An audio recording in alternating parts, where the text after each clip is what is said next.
اپنے چینل پر آپ کو ویلکم کہتے ہیں۔ روزانہ نئی کہانی سننے کے لیے اس چینل کو سبسکرائب کر لیجئے۔ شکریہ۔ دنیا میں کچھ لوگوں کے پاس یہ کمال کی خوبی ہوتی ہے کہ وہ کسی کو ایک نظر دیکھ کر ہی اندازہ لگا لیتے ہیں کہ کون کس طبیعت کا مالک ہے، اور میرے والد کے اندر بھی یہ خوبی پائی جاتی تھی، مگر ہم بچوں کو بڑے اور تجربہ کار والدین کی قدر کرنے کی ضرورت ہی محسوس نہیں ہوتی۔ مجھے آج بھی وہ رات یاد ہے، وہ میری زندگی کی سب سے بری رات تھی۔ اس وقت میری عمر بہت کم تھی اور مجھے پتہ نہیں تھا کہ جو ہو رہا ہے اس کی وجہ کیا ہے۔ میں نے دیکھا کہ آدھی رات کو میرے بابا نے میری ماں پر چلانا شروع کر دیا۔ ان کو بہت زیادہ باتیں سنا رہے تھے، کہہ رہے تھے کہ تم ایک بری عورت ہو، تم اچھی عورت نہیں ہو۔ یہاں تک تو ٹھیک تھا، مجھے لگا کہ شاید ان کی لڑائی ہو رہی ہے، کیونکہ اس سے پہلے بھی وہ کافی جھگڑتے رہتے تھے۔ لیکن اصل فکر کی بات تو تب ہوئی جب میرے بابا نے میری ماں کو آدھی رات کو گھر سے نکال جانے کو کہا۔ میری ماں ان کے پیروں میں بیٹھی تھی اور کہہ رہی تھی کہ میرا کیا قصور ہے، میں کہاں جاؤں گی، اگر مجھ سے کوئی غلطی ہوئی ہے تو معاف کر دیا جائے۔ لیکن میرے بابا جیسے فیصلہ کر چکے تھے، انہوں نے کہا کہ میں بے وقوف اور ظالم مردوں کی طرح تمہیں چلا چلا کر طلاق نہیں دوں گا۔ تمہارے گھر طلاق پہنچ جائے گی، پر میں بے غیرت مرد بھی نہیں ہوں کہ تمہیں اس گھر میں رہنے دوں، تمہیں یہاں سے جانا ہوگا۔ اس وقت میری عمر صرف 10 سال تھی۔ میں نے کہا کہ میری امی کو کیوں گھر سے نکال رہے ہیں؟ تو میرے بابا نے کہا کہ تمہیں بیچ میں بولنے کی ضرورت نہیں ہے، تمہیں نہیں پتہ یہ کس قسم کی عورت ہے۔ بس یہی بات میں نے ان کی زبان سے سنی اور مجھے میرے دادا وہاں سے دور لے گئے۔ اس کے بعد میں نے اپنی امی کو نہیں دیکھا۔ ہم لوگ بہت خاندانی امیر تھے، ہماری اپنی حویلی تھی، کاروبار تھا، ہمارے پاس کسی چیز کی کمی نہیں تھی۔ جب میں بڑا ہوا تو میں ایک سنجیدہ انسان بنا۔ میرے اندر کوئی ہنسی مذاق والا عنصر نہیں تھا، کیونکہ میں نے اپنی ماں کو تبھی کھو دیا تھا جب میں بہت چھوٹا تھا۔ میں اپنی امی سے بہت محبت کرتا تھا۔ میرے بابا تو ہمیشہ کاروبار میں ہی مصروف رہتے تھے۔ میری امی ہی تھیں جن کے ساتھ میں اپنے دل کی ہر بات کرتا تھا، پر میرے بابا نے ان پر الزام لگا کے انہیں گھر سے نکال دیا، ان کو طلاق دے دی اور شاید ان سے یہ وعدہ لیا کہ وہ مجھ سے کبھی ملنے کی کوشش نہ کریں، کیونکہ اس دن کے بعد سے میں نے ان کو کبھی نہیں دیکھا تھا۔ جب میں بڑا ہو گیا تو میں نے ان کو تلاش کرنے کی بھی بہت کوشش کی، لیکن وہ ایسی جگہ گئیں کہ ان کے پیچھے ان تک جانے کا کوئی بھی راستہ نہیں ملا۔ مجھے لگتا تھا کہ میں ان کو تلاش کر لوں گا، آخر انہوں نے ایسا بھی کیا کیا تھا، لیکن بابا نے یہ بات کبھی نہیں بتائی۔ ان سے کئی بار پوچھا، میرے بابا ابھی بھی زندہ تھے، اپنے کمرے میں رہتے تھے۔ اب کاروبار کو میں دیکھا کرتا تھا۔ بابا کو بہت سی بیماریوں نے گھیر لیا تھا، اس لیے ان کے پاس بھی بیٹھ کر دل کی باتیں کرتا تھا۔ وہ مجھ سے اپنے دل کی ہر بات کرتے تھے، پر جیسے ہی امی کا موضوع شروع کرنے لگتا تھا تو وہ مجھے کمرے سے باہر نکل جانے کا کہہ دیتے تھے، جیسے ان کو پتہ چل جاتا تھا کہ میں یہی جاننے کے لیے اتنی دیر سے بیٹھا تھا۔ ان کو مجھ پہ غصہ بھی آ جاتا تھا۔ میں نے بہت کوشش کی کہ اپنی ماں کا جرم جان سکوں، لیکن بہت کوشش کی ان کو تلاش کر سکوں، سب کچھ کر کے دیکھ لیا، لیکن کچھ حاصل نہ ہوا۔ پھر میں نے بھی تھک ہار کر اس موضوع پر زیادہ توجہ دینا چھوڑ دیا اور اپنی زندگی میں مصروف ہو گیا۔ میرے لیے میرے بابا نے ایک لڑکی تلاش کر لی تھی، لیکن میں تو کسی اور سے محبت کرتا تھا۔ مجھے پتا تھا کہ ہمارے گھر میں آج تک کسی نے بھی محبت کی شادی نہیں کی تھی، اور اگر میں یہ بات بابا سے کرتا تو وہ شاید مجھے جائیداد سے بھی نکال دیتے۔ لیکن میں نے یہ سب کچھ سوچا ہوا تھا، میں سوچ چکا تھا کہ جائیداد سے نکال دیں گے تو نکل جاؤں گا، نوکری کر لوں گا، لیکن جس لڑکی سے محبت کرتا ہوں اسی کے ساتھ اپنی زندگی گزاروں گا۔ اور وہی بات ہوئی کہ جب بابا کو پتہ چلا تو انہوں نے بہت زیادہ غصہ کیا اور یہی کہا کہ تمہیں جائیداد سے نکال دوں گا۔ پھر جب میں نے کہا کہ ٹھیک ہے نکال دیں، تو مجھے پہلی دفعہ میرے بابا کی آنکھوں میں ڈر نظر آیا، کیونکہ میں ان کا اکلوتا بیٹا تھا اور ایک ہی وارث تھا۔ شاید وہ نہیں چاہتے تھے کہ میں چھوڑ کر چلا جاؤں گا۔ انہوں نے کہا کہ ٹھیک ہے، اگر تمہاری یہی ضد ہے تو ایک دفعہ میں اس لڑکی سے ملنا چاہتا ہوں جس کے ساتھ تم شادی کرنا چاہتے ہو۔ وہ لڑکی میرے ساتھ کالج میں پڑھتی تھی، اس کا نام حوریہ تھا۔ وہ بہت ہی زیادہ خوبصورت تھی۔ میرے بابا زمانہ شناس آدمی تھے، انسان کی روح تک جھانک کر دیکھ لیتے تھے کہ وہ کس طرح کا ہے۔ میں نے حوریہ کو پہلے ہی سمجھا دیا کہ تم نے بابا کے سامنے کس طرح سے پیش آنا ہے۔ اس نے کہا کہ تم فکر مت کرو، ایسا ہی ہوگا۔ وہ بھی امیر خاندان کی آزاد خیال لڑکی تھی، لیکن میں نے اسے کہا کہ اسے شلوار قمیض پہن کر آنا ہوگا، سر پر دوپٹہ رکھنا ہوگا، سب کچھ سمجھا کر لایا تھا۔ کئی دفعہ اس کو کہا بھی کہ ویسے بول کر اور چل کر دکھاؤ جیسا میں نے کہا تھا۔ ایک دفعہ تو وہ مذاق کرنے لگی کہ تم مجھے اپنے والد سے ملوانا چاہتے ہو یا کسی ڈرامے میں کام کروانا ہے۔ تو میں نے کہا کہ مذاق نہیں کرو، ہماری زندگی اور موت کا مسئلہ بنا ہوا ہے اور تم کو مذاق کی پڑی ہے، تم نہیں جانتی میرے بابا کو۔ اس نے کہا کہ نہیں، میں تمہارے ساتھ ہی شادی کرنا چاہتی ہوں، مجھے کچھ بھی کرنا پڑا میں کروں گی۔ میں اسے سب کچھ سمجھا بجھا کر لے آیا، بابا کے سامنے بیٹھی تھی۔ اس نے بابا کو سلام کیا اور اب نظریں جھکا کر بیٹھی تھی۔ جب آپ کچھ ہوتے نہیں لیکن بننے کی کوشش کرتے ہیں تو پتہ چل ہی جاتا ہے، اس لیے میں نے اسے کہا تھا کہ ذرا نارمل ہی رہنا، زیادہ بھی سلیقہ شعار اور معصوم بننے کی کوشش نہ کرنا۔ بابا جو بات پوچھیں اس کا آنکھیں اٹھا کر ان کو دیکھتے ہوئے جواب دینا۔ ابھی تک تو وہ سب کچھ ٹھیک کر رہی تھی۔ بابا نے اس سے زیادہ کچھ نہیں پوچھا، یہ پوچھا کہ اس کے والد کیا کرتے ہیں، ان لوگوں کا فرقہ کون سا ہے اور وہ لوگ پیروں فقیروں کو مانتے ہیں یا نہیں۔ بس اسی طرح کے سوال کرتے رہے۔ یہ بھی پوچھا کہ تعلیم کتنی حاصل کی ہے اور کس علاقے سے ہیں۔ بس اس کے علاوہ انہوں نے اور کچھ نہیں پوچھا، لیکن ہم لوگ کافی دیر بابا کے ساتھ بیٹھے رہے۔ پہلے تھوڑی دیر بیٹھے رہے، پھر کھانا کھایا، پھر اس کے بعد چائے پی اور اس کے بعد بھی 15-20 منٹ بیٹھنے کے بعد بابا مجھے کہا کہ شام ہو رہی ہے، اس لڑکی کو اس کے گھر چھوڑ آؤ۔ جب میں واپس آیا تو میں نے بابا سے کہا کہ آپ کا کیا فیصلہ ہے؟ تو انہوں نے کہا کہ میں تمہیں سوچ کے بتاؤں گا۔ مجھے لگتا تھا کہ وہ میرے حق میں فیصلہ سنائیں گے، کیونکہ نہ تو حوریہ نے کوئی الٹی سیدھی بات کی تھی اور نہ ہی بابا نے اس سے کوئی ایسا سوال کیا تھا اور جاتے ہوئے اس کے سر پر ہاتھ بھی رکھا تھا۔ ایسا معلوم ہوتا تھا کہ وہ اسے بہت خوش ہوئے تھے اور متاثر ہو چکے تھے، یعنی ہم دونوں اپنے مقصد میں کامیاب رہے تھے۔ لیکن اگلے دن مجھے بابا نے کہا کہ اس لڑکی سے شادی نہیں کرو، یہ تمہارے قابل نہیں ہے، میں نے اس کے طور طریقے دیکھ لی ہیں۔ میں نے کہا کہ میں سمجھا نہیں، آپ کیا کہنا چاہتے ہیں اور کیا طور طریقے دیکھ لی ہیں؟ آپ نے کیا کیا اس نے آپ کے سامنے؟ تو میرے بابا نے کہا کہ جب تمہارے پاس مجھ جیسی تجربہ کار آنکھیں ہوں تب تو مجھ سے یہ سوال کرنا، ابھی تم مجھ سے سوال نہیں کر سکتے۔ یہ لڑکی ٹھیک نہیں ہے اگر تمہارے لیے، اگر اس سے شادی کرو گے ساری زندگی پچھتاؤ گے۔ مگر مجھے آج بابا کی بات پر غصہ آ گیا اور میں نے بابا کو کہا کہ آپ نے میری ماں کے ساتھ جو برا کیا، آپ کو کیا لگتا ہے کہ ساری عورتیں ایک جیسی ہوتی ہیں؟ میری ماں بھی بری نہیں تھی، آپ نے ان کو بھی برا بنایا اور ان کو گھر سے نکال دیا، اور اس وقت گھر سے نکال دیا جب مجھے ایک ماں کی ایک توجہ اور چاہت کی سخت ضرورت تھی۔ آج میری ماں اس گھر میں ہوتی تو شاید میرا کوئی بھائی بھی ہوتا، کوئی بہن بھی ہوتی۔ آپ نے تو دوبارہ شادی نہیں کی، اپنی تنہائی میں زندگی گزار لی، لیکن میں کتنا تنہا رہ گیا اس کے بارے میں آپ نے نہیں سوچا۔ میں حوریہ سے ہی شادی کروں گا، اور اگر آپ میری شادی اس سے نہیں کروائیں گے تو رکھیں یہ دولت اپنے پاس، یہ جائیداد نہیں چاہیے مجھے کچھ بھی۔ کیا کریں گے اس دولت جائیداد کا؟ کل کو آپ اس دنیا سے چلے جائیں گے اور یہ جائیداد للو پنجو اٹھا کر لے جائیں گے، لیکن میں واپس نہیں آؤں گا۔ اگر میری حوریہ سے شادی نہیں کروائیں گے تو میں چلا جاؤں گا۔ مجھے کوئی شوق نہیں ہے آپ کی جائیداد اور نہ ہی اس حویلی میں رہنے کا۔ میں نوکری کر لوں گا اور آپ سے زیادہ پیسے کما لوں گا۔ میرے منہ میں جو آیا میں نے بول دیا، کیونکہ مجھے پتا تھا کہ یہی بولنے کا صحیح وقت تھا، ورنہ کچھ اور ہی ہو جاتا۔ میرے بابا خاموش ہو گئے۔ انہوں نے کہا کہ کر لو اس سے شادی، اور یاد رکھنا تم اس عورت کے ساتھ کبھی خوش نہیں رہ پاؤ گے۔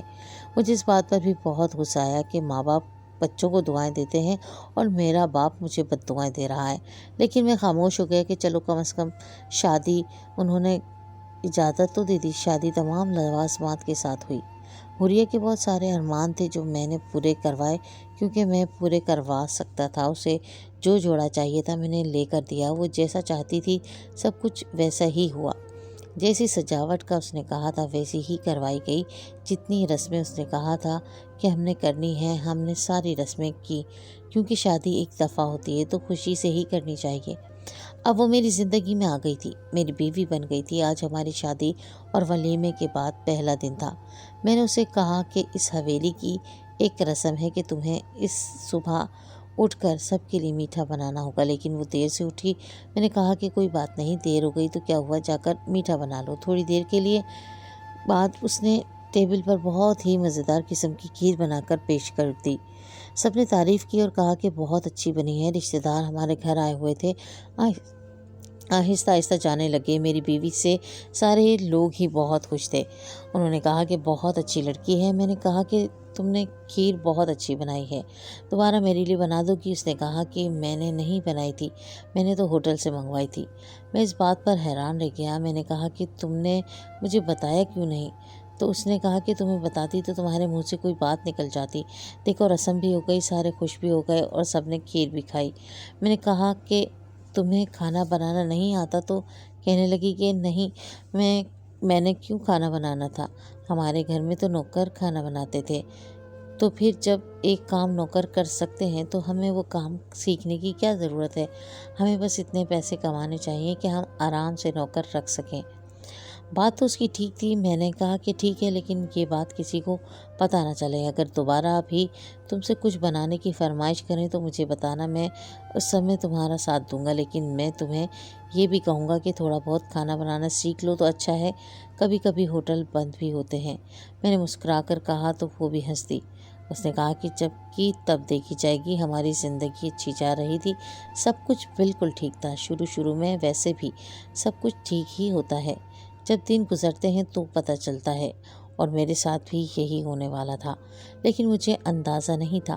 جیسے کہ میں نے پہلے بتایا، سارا کاروبار بھی میں ہی دیکھتا تھا اور سارے خرچوں کا حساب بھی میرے ہاتھوں میں ہی تھا۔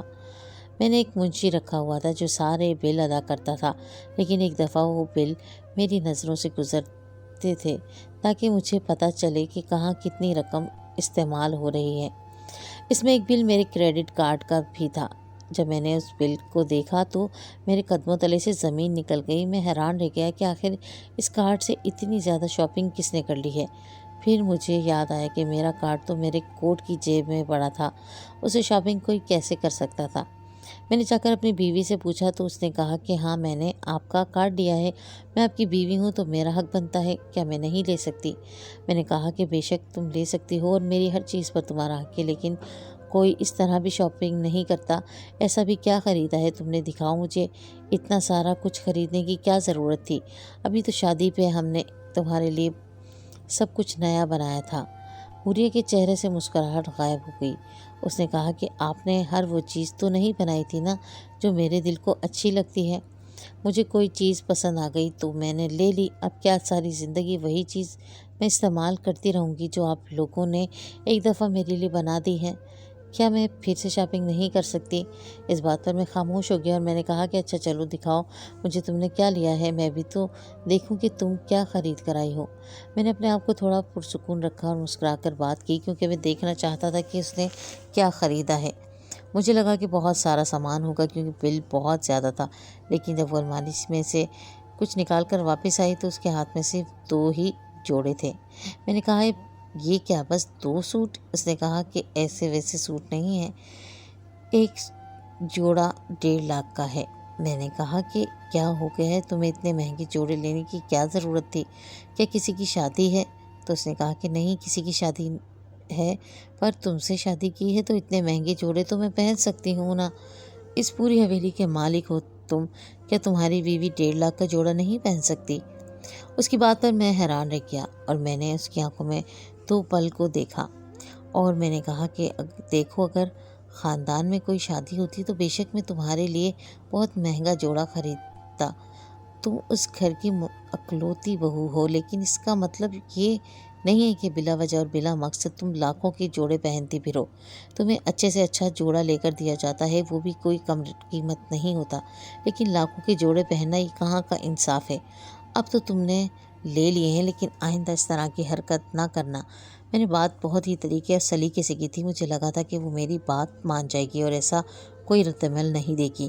ویسے بھی میں نے اسے یہ تو نہیں کہا تھا کہ تم نے یہ اچھا نہیں کیا، میں بہت خفا ہوں، یا یہ جوڑے واپس کر کے آؤ۔ لیکن میری بیوی مجھ سے ناراض ہو گئی اور پورے 1 ہفتے تک اس نے مجھ سے بات نہیں کی۔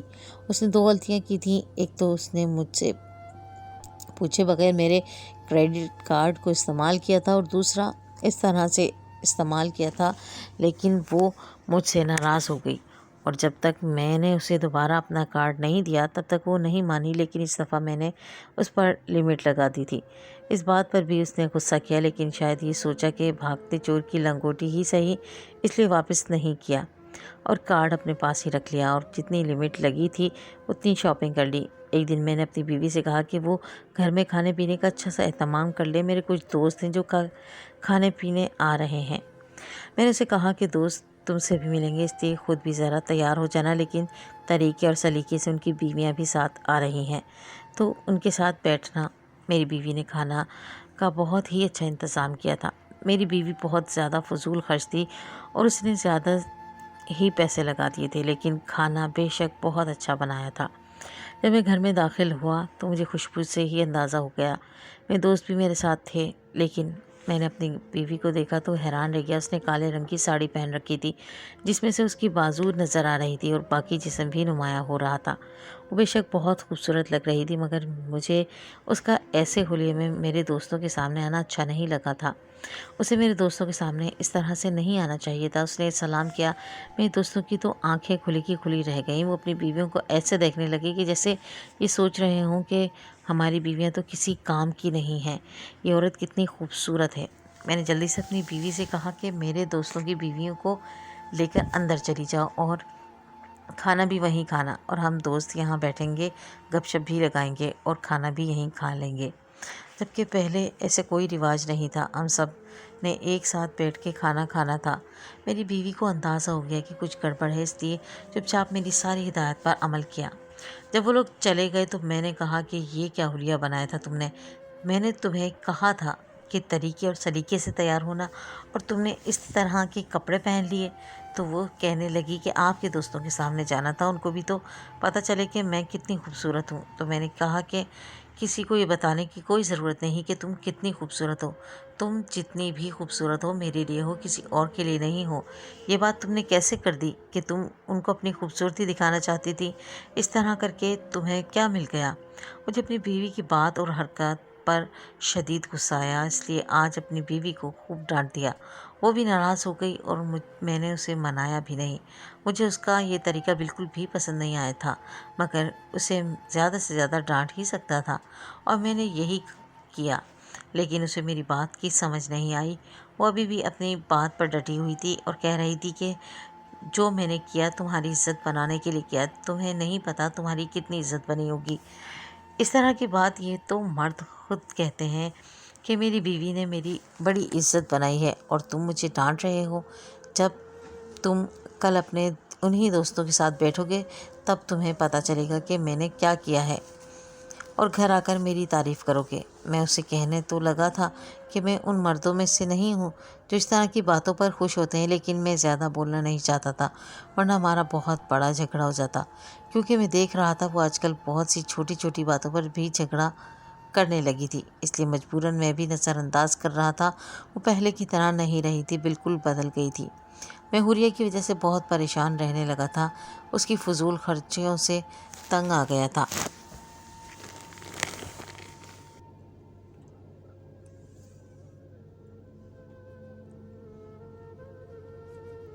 اس کی عجیب و غریب باتیں، وہ جیسے خود کو سجا کے رکھتی تھی۔ ہمارا گھر کھنڈر بنتا جا رہا تھا۔ یہ سچ تھا کہ کام نوکروں نے ہی کرنے ہوتے تھے، لیکن ان سے کام کروانا بھی تو ضروری ہوتا تھا، نہیں تو نوکر بھی اپنی منمانی کرنے لگتے ہیں، اور ویسے بھی ہر کام بھی نوکروں کے کرنے کا نہیں ہوتا۔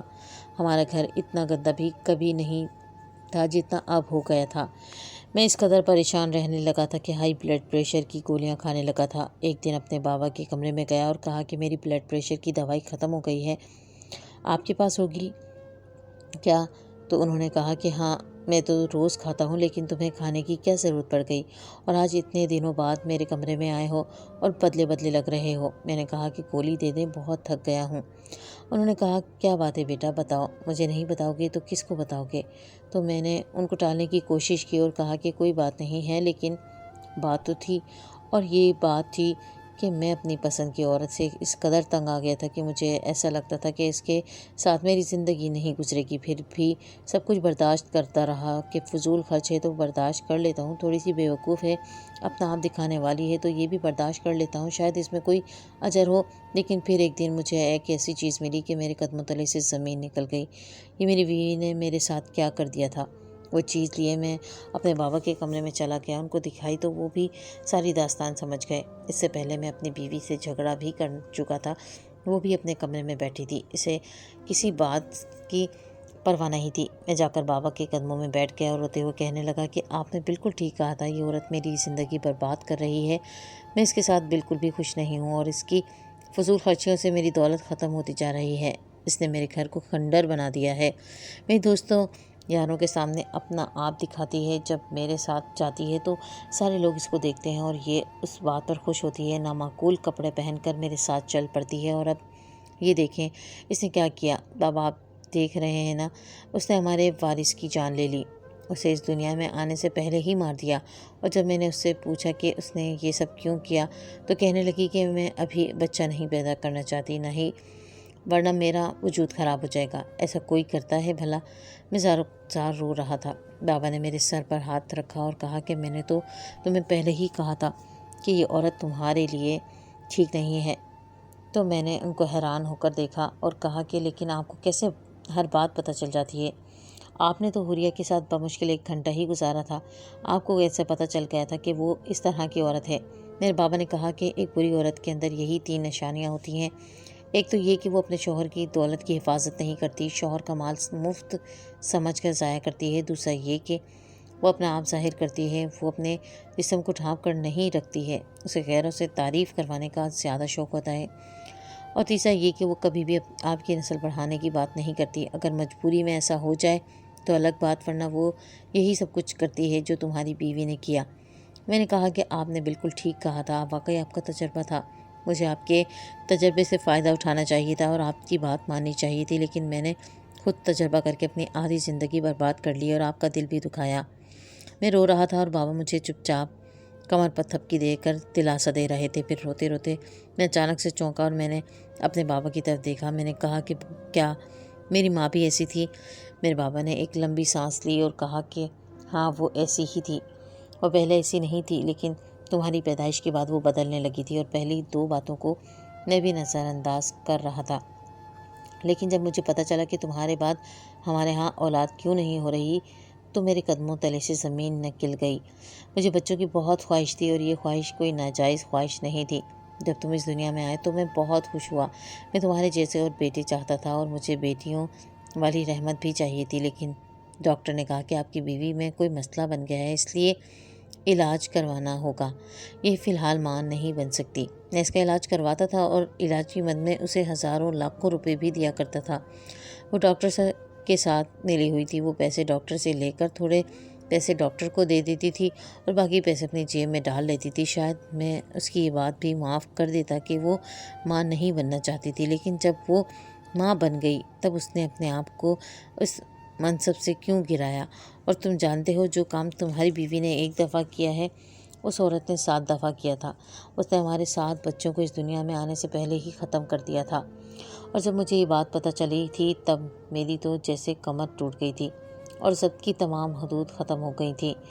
جب میں نے یہ بات سنی تو میں حیران رہ گیا۔ میں نے کہا کہ تبھی آپ نے ان کے ساتھ اتنا بے رحمی کا معاملہ کیا۔ میرے بابا نے کہا کہ میں اور کیا کرتا اس عورت کے ساتھ، تم ہی بتاؤ، تم میری جگہ ہوتے تو اور کیا کرتے؟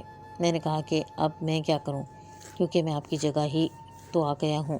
میرے بابا نے مجھے کہا کہ اپنی بیوی کو سمجھاؤ، پیار سے عزت سے سمجھانے کی کوشش کرو، اگر وہ سمجھتی ہے اور اگر وہ مان جاتی ہے تو اسے کے ساتھ زندگی گزارو، اور اگر وہ نہیں سمجھتی تو پھر وہ اس قابل ہی نہیں ہے کہ اس کے ساتھ زندگی گزاری جائے۔